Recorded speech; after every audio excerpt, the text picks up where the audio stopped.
सुबह सुबह नानी बाई को पता चलता है कि मेरे पिताजी आए। बेटी के प्रेम उमड़ आया भाई।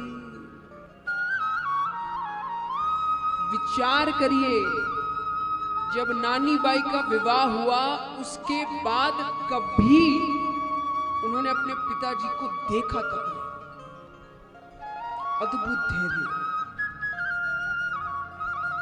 यहां तो हर इतवार नहीं तो चलो, छुट्टी नहीं तो चलो।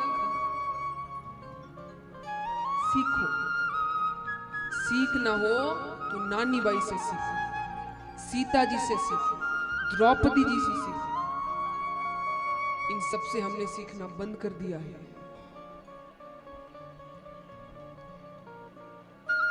अब इसका मतलब ये नहीं कि अब आप भेजो नहीं। ये मत सीखो कि वो पियर नहीं जा रही है, ये सीखने के लिए नहीं कह रही है। पियर क्यों नहीं जाएंगे, हमारा घर है। धैर्य से आज अपने पिताजी के घर नहीं जाना, चलिए घर नहीं जाना फिर भी, लेकिन चेहरा ही नहीं देखना इतने वर्षों तक, ये बहुत बड़ी बात है। और ये सब होने के बाद भी ऐसा एक फर्ज नहीं है जो उन्होंने अपने ससुराल में निभाया ना हो। वो धैर्य सीखी। और चलिए आज के समय में कठिन बात नहीं है, बच्चे बाहर पढ़ते हैं, बाहर चले जाते हैं, वर्षों तक कहीं नहीं मिलते हैं। लेकिन आज का समय अलग है, फोन है, बातें हो सकती है वीडियो कॉल से, आपको पता रहता है कि सामने वाला कैसा है। पर पहले ये सब नहीं था। पहले चिट्ठियां होती थी और वो चिट्ठियां भी आने जाने में 3-3 4-4 दिन लग जाए। और नरसी जी कोई चिट्ठी भी नहीं लिख रहे तो वो किसी और व्यक्ति से पता करे। अब कई बार वो व्यक्ति ना मिले तो वो यहां से किसी को भेजे कि जाकर देखो मुझे कोई खबर नहीं मिल रही। अब विचार करिए, उस व्यक्ति को जाने में लगे 4 दिन, आने में लगे 4 दिन, उस 8 दिनों में उस बेटी पर क्या बीत रही है, क्योंकि उसे कुछ नहीं पता। और ऐसा भी नहीं है कि उम्र बहुत छोटी है नरसिंह जी की, उम्र अच्छी हो गई है। वो 8 दिन उस पर क्या बीतती है जब उसे कुछ पता नहीं है, नहीं है, पर कितना धैर्य है। वो धैर्य सीखिए। हर छोटी छोटी बातों पर हाथ उठा लेना, थोड़ा समय दीजिए हर चीज को। नानी बाई आज बहुत प्रसन्न है कि आज पिताजी के दर्शन हुए। और वैसे भी बाप और बेटी का संबंध अलौकिक होता है। बाप की तई बेटा को लाड लड़ाए, बाइक दिलाए, गाड़ी दिलाए, पर पिताजी का सोच, उनकी चिंता जितना एक बेटी करती है और कोई नहीं करता। माँ भी कुछ समय बाद कह देती है भाई आते हैं, रोज ही आते हैं, कौन दरवाजे पे जाए बार बार। बेटी पहले आती है, उसे जो खुशी होती है हर दिन पिताजी के आने पर, वो बाप जब तक बेटी अपने घर पर रहती है वो कभी नहीं जताते कि मैं तुमसे कितना प्रेम करता हूं। पर जब वो ससुराल जाती है ना तो नहीं चाहते हुए भी उनका सारा प्रेम उनकी आंखों से बह जाता है।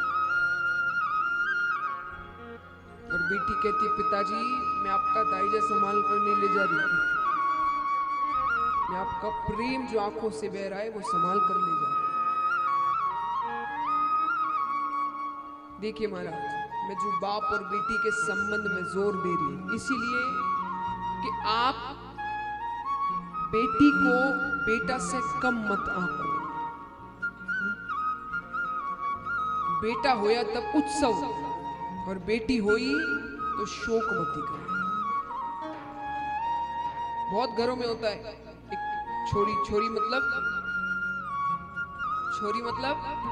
लड़की, एक छोरी माँ बनने वाली होती है तो सब कहते हैं भाई हमें तो कन्हैया चाहिए, हमें तो लड्डू गोपाल चाहिए, हमें तो सावरिया चाहिए। और ठाकुर जी को सब गिफ्ट करते लड्डू गोपाल, ठाकुर जी की बड़ी सी तस्वीर लगाते हैं कमरे में। किसी के भी मुख से नहीं निकलता कि हमको राधा रानी चाहिए। वो छोरी चिंता में पड़ जाती है कि छोरी हो गई तो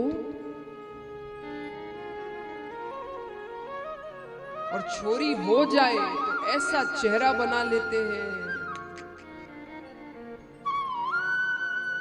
लगे छोरी नहीं चोरी हो गई घर में।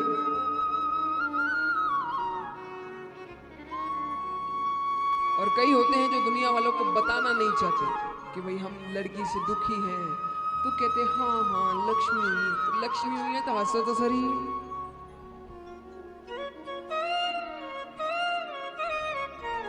पर आजकल ये सब इतना नहीं होता। क्यों नहीं होता? इसीलिए नहीं कि हम बहुत आगे बढ़ गए हैं, पर इसीलिए कि हम इतने आगे बढ़ गए हैं और विज्ञान ने इतनी उन्नति कर ली है कि आजकल छोरियों को पैदा ही नहीं चाहिए तो गर्भ में ही हत्या कर दो। ये बहुत बड़ा पाप है, इसका बहुत बुरा परिणाम मिलने वाला है सबको। ये संसार अगर ऐसे ही चलता रहा तो भविष्य बिल्कुल अच्छा नहीं होने वाला है। अरे जब छोरियां ही नहीं होगी तो क्या करोगे बेटों का? भगवान कहते हैं कि एक नारी के बिना तो मैं भी इस संसार में नहीं आ सकता, भगवान होने के बावजूद। एक नारी का ऋण भगवान नहीं चुका सकते, तो हम और आप कौन होते हैं चुकाने वाले? आप इतनी चिंता मत करिए, क्या होगा, कैसे होगा, शादी कहाँ होगी, उस सब अपना भाग्य अपने साथ लेकर आती है। एक बात बताइए, आप ज्यादा होशियार कि ठाकुर जी?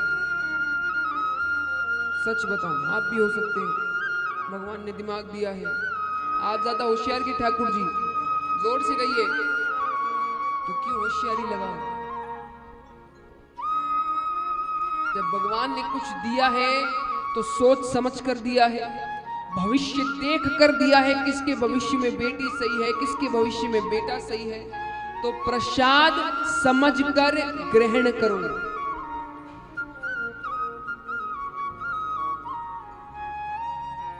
तो महाराज बहुत बड़ा पाप है। और आपको क्या लगता है, हम आज मान लीजिए ठाकुर जी राधा जी का कोई मंदिर आता है तो हम क्या कहते हैं, किसका मंदिर है? हाँ, कृष्ण राधा, राधा कृष्ण का मंदिर है। भजन गाते हैं, राधे राधे जपो चले आएंगे बिहारी। तो भगवान राधा जी के पीछे आते हैं। अब जिस घर में आप राधा को ही मार कर फेंक दोगे तो उस घर में कृष्ण आएगा कभी? फिर ऐसा नहीं उस घर में बेटे होते नहीं हैं, होते हैं, पर वो कृष्ण नहीं होते, वो कंस होते हैं। क्योंकि कंस ने अपनी बहन को कारागार में डाला था, अपनी बहन के 6 बच्चों को मारा था। तो जिस घर में नारियों का सम्मान नहीं होता उस घर में कृष्ण तो नहीं आते। और जहां नारियों का सम्मान करोगे, जहां पीछे पीछे कृष्ण अपने आप आए, तब बुलाने की भी जरूरत नहीं।